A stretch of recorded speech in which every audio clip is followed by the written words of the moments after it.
Okay, I guess this has become a book channel for some reason. Um, Good news. I have finished Slasher Summer. Um, I had read really bad books before that, and so I'm rating it 4 stars. Um, but I think if I read it again after just like, I think it's a 3-star book. I've convinced myself it's 4 stars. That's what I was trying to say. Whatever. Oh my goodness. Do not knock over. Here's my book journal. I'm not sure if I've shown anyone really this besides my therapist. Okay. These are the books I have read and what I've rated them. Uh, 2 murder mysteries with Jane Austen characters. I've never read a Jane Austen book in my life, but I decided to read these adaptations. Whatever. And then Clash of Kings by George R.R. Martin. That was fun. That was good. Handmaid's Tale. That was something. It's a good book, but as you're reading it, you're just so bored because literally nothing is happening because the main character is bored. She's trapped in a house. But it's actually really interesting because it's dystopia. You want to learn about the society and what the rules are, what's going on. Okay, Dungeon Crawler Carl. I had read. It was pretty good. Shady Hollow. I hate Shady Hollow. I hate Shady Hollow so much. Wicked. Boring. Didn't care. Was a slog to get through. Fairest of all, I hated it almost as much as I hated Shady Hollow. I should have rated Shady Hollow 1 star and should have rated Fairest of them all 2 stars. Okay, Carl's Doomsday Scenario, second in the Dungeon Crawler Carl series. It was okay, it wasn't as good as the first one. Midnight in the Garden of Good and Evil. I still have not finished it. I am 99% done. I have like 3 more pages to get through. But, Slasher Summer, as you have seen. And then Project Hail Mary. I have started that. It is very good. I'm let's see. I'm 25% through. I love hardcover because I feel like paperback it's just so flimsy. I always feel like I'm going to tear it, I'm going to break it. I feel like this I could chuck it at the wall and it wouldn't break. Oh, I did try bookbinding recently. Okay. Um Midnight in the Garden of Good and Evil. You can see I'm almost done. Midnight in the Garden of Good and Evil is such a frankly bizarre book. It claims to be nonfiction. It claims to be true crime. But everyone in that book is so freaking weird. You expect me to believe that instead of hiring a really good lawyer, Jim Williams hired a witch to cast curses on his prosecution? And it's just about a guy meeting his neighbors for like the entirety of the book. Okay, like in the first 20%, I was like, okay, we're getting the introduction, we're meeting the characters. And then 50% in, I was like, okay, we're still just going around and meeting neighbors. But the murder has happened. When are we going to get into like the real mesh of the book? And then I was 80% in, and I was like, okay, we're still meeting neighbors. Maybe the plot, maybe everything will just like be happening in the last 5 pages, like Fairest of them all. I hate Fairest of them all. But surprisingly, I would say it's like a 4 star book because everyone is just so weird in that book.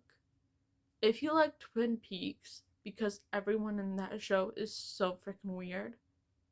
I would recommend you read Murder in the Garden of Good and Evil, because that book is so freaking weird. Okay. I think it was Friday. Today is Monday.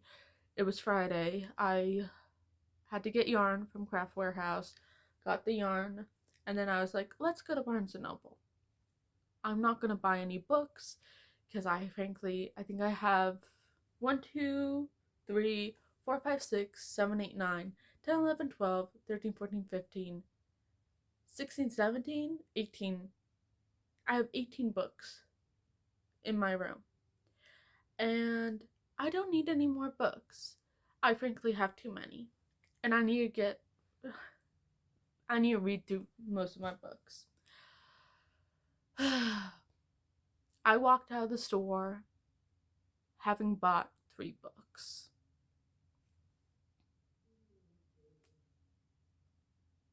You say you're not going to do something, and then I immediately do it. Okay, here's the books I got. Lotteria. I don't know if I'm pronouncing that right. And frankly, I'm an American, so it doesn't matter if I pronounce things right or wrong. Because we're the greatest nation on earth. That is a joke. Lotteria. Loteria. There's a little accent mark. So, I don't know what the accent marks actually do, or what they mean, or what they are. I think I figured it out at one point. Like, maybe it's like tone. It's going up. So, Lotteria. Lotteria. Loteria.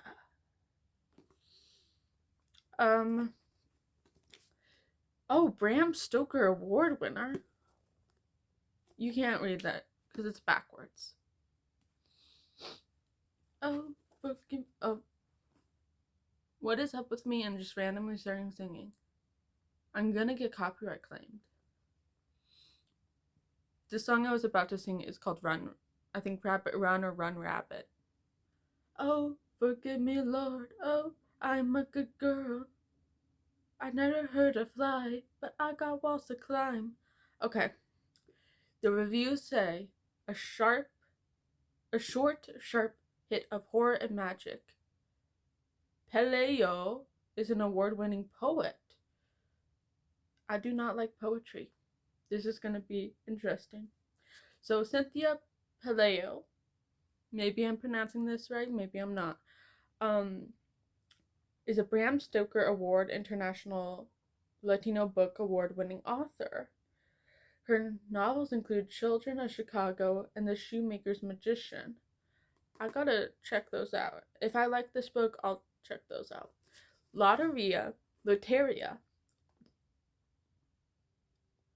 This book is a collection of short stories and poems inspired by the Mexican card game of the same name. I'm not too into board games. That's probably why I haven't heard of it. Which features 54 cards with iconic imagery and symbolism. Kind of like tarot cards. Tarot cards, I think it used to be part of a board game, but then it got like mystical or whatever. This collection highlights each of the cards, and every tale is inspired by a unique Latin American folklore, legend, myth, or belief that existed in the Americas long before European counterparts.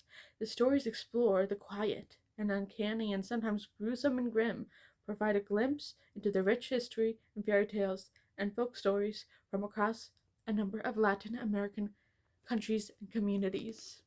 This is going to be fun. Maybe. I don't know. Okay, The Buffalo Hunter.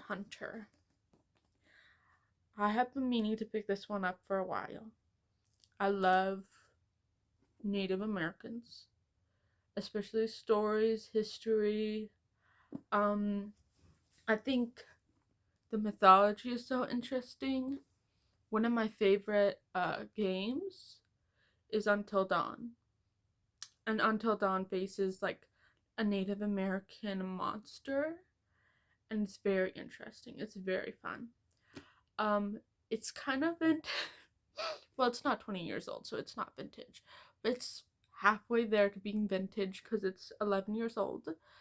Um, if you like slasher movies, you'll probably like Until Dawn.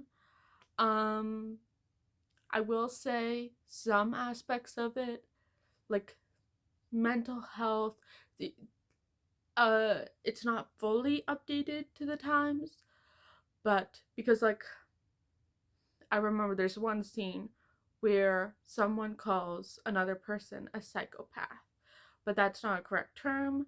It shouldn't be used in a derogatory way. Those are people with actual mental disabilities.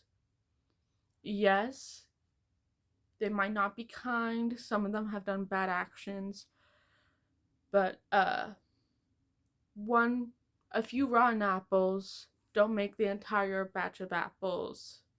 Meaning, if a few bunch of apples are bad, doesn't mean the whole bunch of apples should go in the trash. There's still good parts of those apples. Oh my goodness, do not knock over. Okay. From the award-winning author of The Only Good Indians is a novel of the American West, Writ in Blood. I might check that out if I like this one. A chilling historical novel is set in the nascent days of the state of Montana, following a Blackfeet Indian named Good Stab. It begins when a diary written in 1912 by a Lutheran pastor is discovered within a wall in 2012. I need to learn how to speak. It's been a while since I had a public speaking class, and I think the main goal was like talk as fast and good as you can. Oh my god. Do not ruin my makeup. Okay, whatever. I'm just gonna suffer in silence.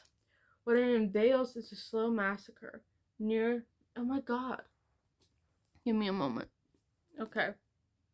I fixed it a little bit. A nearly forgotten chain of events that go back to 217 Blackfeet dead in the snow.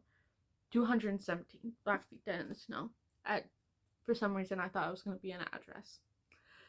Told of in the transcribed interviews of Good Stab, who shares the narrative of his peculiar and unnaturally long life for a series of confessional visits. This is an American Indian revenge story. Then this one, The Queen. I had like read reviews about this. I had gotten recommendations for this, but I was like, no, this I'm not gonna like it. It's gonna be bad. But then I decided to suck it up and decide to purchase and read it. On a sunny morning in June, Margaret Carpenter wakes up to find a new iPhone on her doorstep. She switches it on and is greeted by a text from her best friend, Charity Atwater. The problem is Charity's been missing for over a month. Most people in town, even the police, think she's dead. Margaret and Charity had been lifelong friends. They share everything, know the most intimate details about each other, except for the destructive secret hidden from them both. A secret that will trigger a chain of events ending in tragedy, bloodshed, and death. And now Charity wants Margaret to know her story, the real story. In a narrative that takes place over one feverish day, Margaret follows a series of disquieting breadcrumbs as she forges deeper in the mystery of her best friend, the person she never truly knew at all. Okay. And I guess, I'm also going to try and read the Raven Scholar and there's no anti-memetics division. I just have to wait on a hold from Libby. See you later.